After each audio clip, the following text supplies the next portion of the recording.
Bonjour à tous, bienvenue à cette deuxième capsule Hub Balado sur la COVID-19. Aujourd'hui, nous allons discuter du retour au travail durant la pandémie et de ce que vous devrez faire pour assurer la santé et la sécurité des employés. Même si vous ne savez pas exactement quand vos activités d'affaires reprendront pleinement, c'est essentiel d'y réfléchir si vous ne l'avez pas déjà fait, parce qu'avec les indications que nous avons en ce moment, la normale pré-COVID-19 ne reviendra pas de sitôt. En fait, ce ne sera probablement pas avant qu'un vaccin soit disponible. Je me présente, Michèle Parent, vice-présidente associée santé organisationnelle chez Hub International.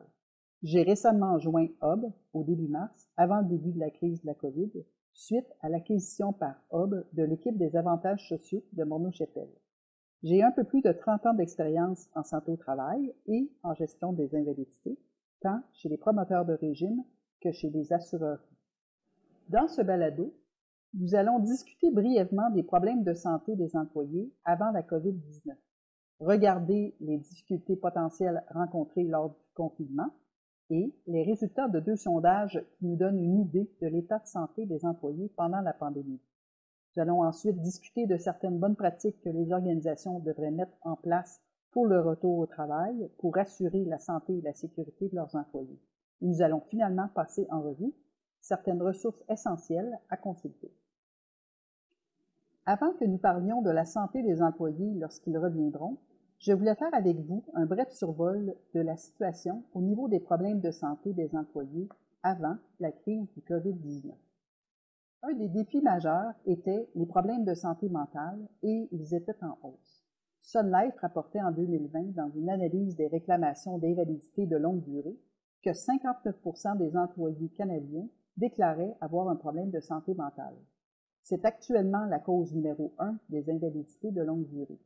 Certaines des causes identifiées pour expliquer l'augmentation des problèmes de santé mentale étaient la solitude, la surutilisation des médias sociaux et la diminution de la stigmatisation associée avec une augmentation des consultations. On peut imaginer qu'avec la situation de la COVID-19, ces facteurs n'ont pas diminué, mais ils ont peut-être même été amplifiés, ce qui expliquerait certains chiffres que nous verrons dans les diapos à venir. D'autres défis de santé importants des employés avant la COVID-19 étaient, entre autres, les problèmes musculo-squelettiques qui étaient au 2e rang des causes d'invalidité, avec des employés travaillant à la maison, avec des installations peut-être pas tout à fait optimales, et peut-être aussi ne faisant pas autant d'exercices qu'avant, étant donné la fermeture des gyms, des piscines et l'arrêt des activités sportives de groupe, on peut s'attendre à ce que ce défi de santé soit encore présent. Les problèmes de santé chronique, on parle ici entre autres d'hypertension, de cholestérol élevé, de diabète et d'asthme. Avant la COVID-19, 3 employés sur 5 avaient une condition chronique.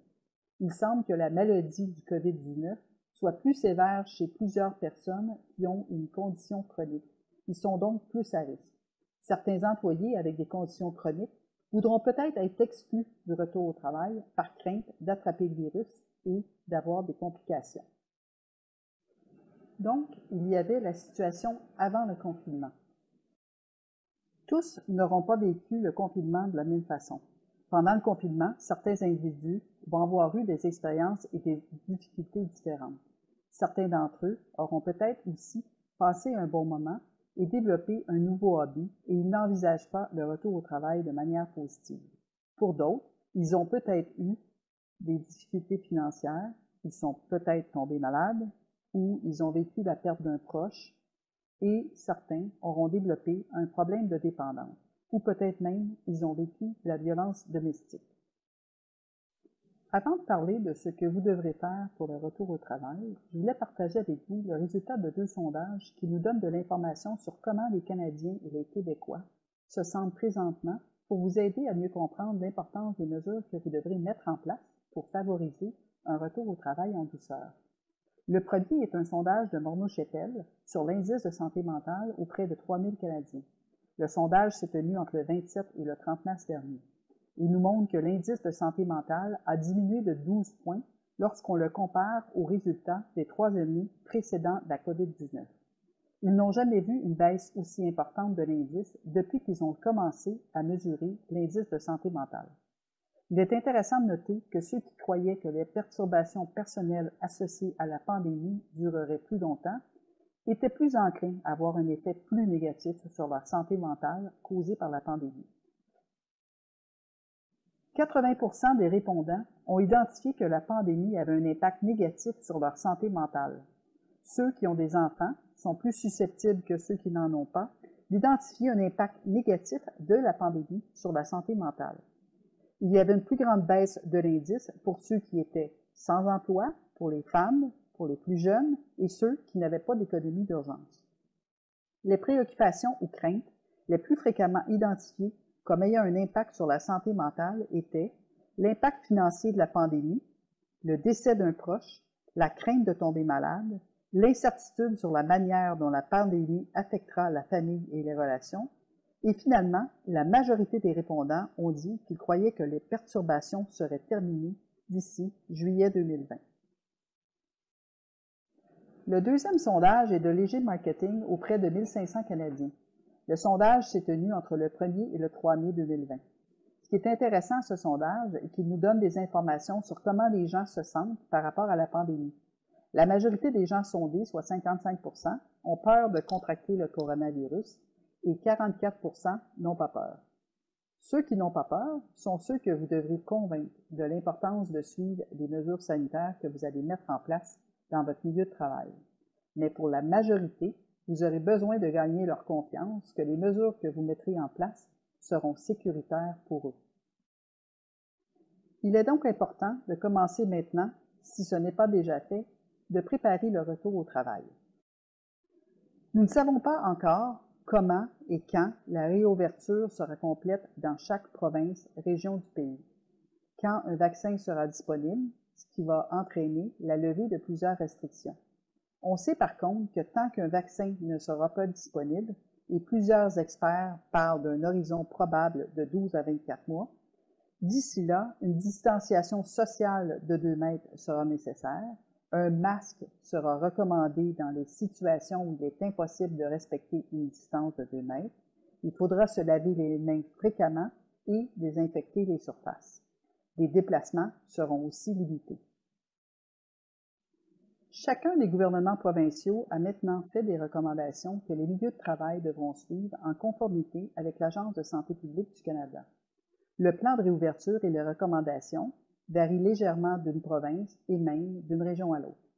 Au bas de la diapositive, vous avez une référence au guide du Globe and Mail qui est un beau résumé de ce qui se passe à travers le pays, d'une province à l'autre. Lorsqu'on regarde ce qui doit être fait, nous avons regroupé en 7 thèmes les aspects que vous devrez tenir compte. Évidemment, l'impératif numéro 1 est la santé et la sécurité de vos employés, de vos clients et de vos fournisseurs. Les autres thèmes sont l'information et la formation, la planification de la main-d'œuvre, l'aménagement des lieux de travail, les comportements au travail, le soutien des employés et finalement les pratiques de gestion. Nous allons couvrir dans les prochaines diapos de façon plus détaillée mais à haut niveau chacun de ces thèmes pour vous donner un aperçu du travail à faire pour préparer le retour au travail. La santé et la sécurité, c'est ce que nous essayons de protéger et ça n'aura probablement jamais été plus important pour votre entreprise. C'est votre responsabilité comme employeur, comme cela l'était avant, mais avec le virus, c'est encore plus évident.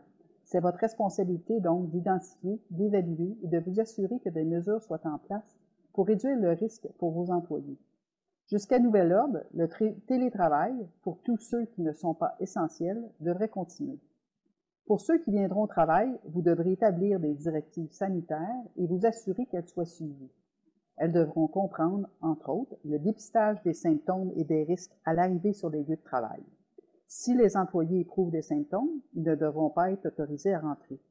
Vous devrez garder un registre des entrées-sorties, vous assurer que la distanciation sociale de 2 mètres soit rencontrée en tout temps.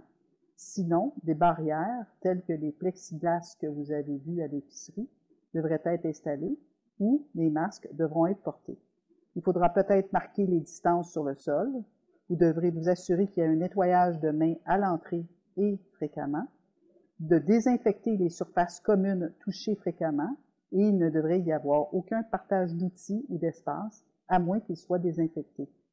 Vous devrez établir des règles pour les ascenseurs, Et, finalement, développer des procédures à suivre lorsqu'un employé sera infecté. Il faudra immédiatement l'isoler, l'envoyer à la maison sur le champ, retracer les contacts avec d'autres employés et les envoyer en quarantaine au besoin. Le second thème est l'information et la formation. Il est important que vos employés, clients et fournisseurs soient confortables et aient confiance que vous avez mis en place les mesures pour prévenir le plus possible la propagation du virus. Il est suggéré que le ou la grande patronne envoie un message ou organise un appel conférence avec tous les employés pour les rassurer que les mesures sont en place pour les protéger et qu'il ou qu'elle s'attend que tous suivront les consignes de santé et de sécurité mises en place et que le non-respect des consignes de sécurité ne sera pas toléré. On devrait aussi mentionner qu'on s'attend à ce que quiconque éprouve des symptômes ne doit pas se présenter sur les lieux du travail. Les employés devront être formés sur les nouvelles procédures. Les gestionnaires devraient être formés sur l'importance d'être à l'écoute de leurs employés et de quoi faire et comment les soutenir en cas de besoin. Et les consignes sanitaires devront être affichées sur place. Les troisième et quatrième thèmes sont la planification de la main-d'œuvre et l'aménagement des lieux. Nous avons parlé plus tôt du télétravail. Il devrait être encouragé le plus possible, s'il est possible pour l'employé de travailler de la maison. Autres exemples de choses à considérer, partager la présence au travail entre une équipe A et B, par exemple, pour réduire le nombre d'employés présents en même temps, allonger l'heure du lunch pour limiter le nombre d'employés en même temps en pause, éviter d'avoir des visiteurs externes dans la mesure du possible, encourager les réunions virtuelles et soyez flexibles et accommodez les employés avec des besoins différents.